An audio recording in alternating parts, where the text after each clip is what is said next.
Contanos un poquito esto de Milei y el sentimiento digital, ¿no? Mirá qué concepto me encanta, ¿no? Y ustedes miden esto, ¿no? O sea, cómo nos pega en lo emocional Milei, pero también desde lo digital, que le debe pegar, me parece, a una facción de gente arriba de o debajo de 35 años y por ahí un poco menos a medida que sube la parte etaria, ¿no?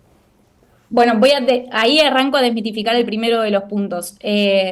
¿Te acuerdas cuando al principio de las elecciones presidenciales hablaba de, bueno, Javier Milei pega fuerte en el público más joven y está o sea, hay gente hiper mega informada que se maneja por las redes sociales y demás?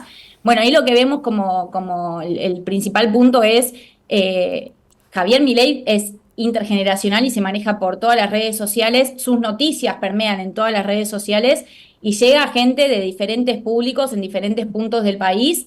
Lo único que varía es a través de qué canal. Digo, es fuerte las noticias que se llevan adelante en un Facebook con otras generaciones, es fuerte las noticias más del círculo rojo y de la gente mucho más informada en Twitter, que se vincula, y ahora voy a ir directamente a lo que está ocurriendo con el tema de las fake news y el tema de esto que hablamos de la posición y la agenda se traduce en un voto al final o no, pero también hay una agenda política que se está llevando adelante fuertemente en TikTok, por ejemplo, con las generaciones sí hay mucho más jóvenes, en una red social en donde prima el entretenimiento frente a otro tipo de contenidos y donde vemos que la política se empieza a calzar en el medio de estos contenidos y empieza a convocar y a ser un elemento convocante de la juventud también. Pero la realidad es que la política se está manejando en todas las redes sociales, llega a todas las generaciones. Lo único es el tema del formato, la manera de comunicarlo, pero sí está presente en todos lados. Ahora, ¿qué es lo que está ocurriendo en las redes sociales y qué está ocurriendo también atándolo a las últimas noticias de la política?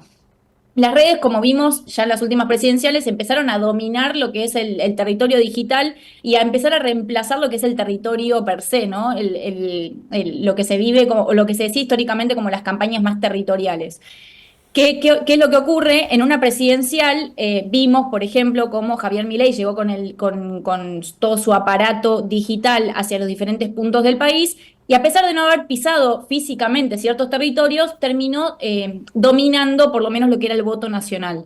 Ahora, cuando estamos hablando de las elecciones legislativas, a la diferencia de una presidencial, sí, ahí ya estamos hablando del voto más local, de elegir a los concejales, digo, estamos hablando obviamente, estamos hablando de una discusión nacional también, porque es lo que vamos a terminar eligiendo para la gobernabilidad de nuestro Congreso, pero sí es una elección mucho más localizada.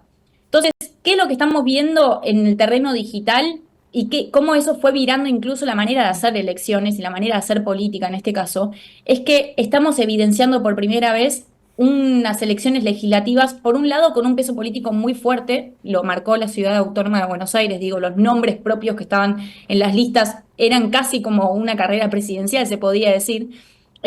Primero, en primer lugar eso, ¿por qué? Porque se estaba jugando la gobernabilidad y se estaba jugando la legitimidad, mejor dicho, de un nuevo gobierno. Siempre se dice que las legislativas son como el punto de medición previo a que terminen los 4 años de gobierno, ¿no? Entonces, se estaba jugando una legitimidad ahí donde el gobierno tenía mucho por ganar y mucho por perder también, ¿no? Pero por otro lado, lo que vemos es que se nacionalizó las elecciones legislativas. ¿Esto qué significa? Que el terreno digital empezó a hablar de los temas nacionales, los candidatos a nivel no digital también empezaron a hablar de los temas nacionales, y lo que empieza a dominar la conversación me enfoco más que nada en las redes sociales, ¿no?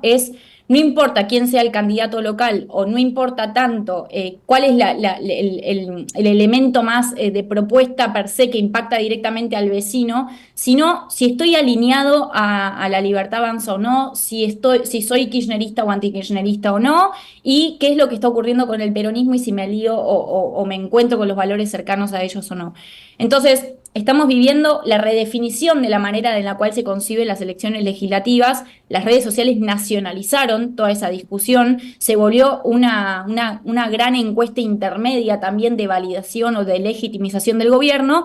Y empiezan a jugar los grandes cuadros nacionales en una elección en donde generalmente no jugaban los grandes cuadros nacionales. Entonces, creo que es súper interesante lo que se está dando y también permite, obviamente, que empiecen a moverse cuadros también pensando ya a dentro de 2 años. Digo, que haya aparecido un Horacio Rodríguez Larreta en la ciudad de Buenos Aires cuando fue candidato a presidente, no es menor. Digo, lo que ocurrió con el PRO en la ciudad de Buenos Aires tampoco es menor. Y lo que está ocurriendo digitalmente también te demuestra que hay que mirar la conversación siempre con lupa. Claro. Voy a un clic con lo que decías recién y pongo un caso muy concreto de lo que pasó en las elecciones de la Ciudad de Buenos Aires.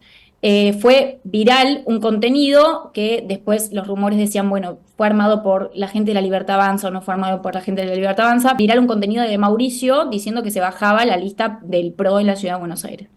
Ese contenido era una fake news armado con inteligencia artificial. Más allá de que como sociedad nos debemos, obviamente, una discusión de cómo regulamos el uso de la inteligencia artificial y cómo eso impacta en un potencial votante, la realidad es que ese contenido fue el contenido más viral de la política en el último año de la Mm. Argentina.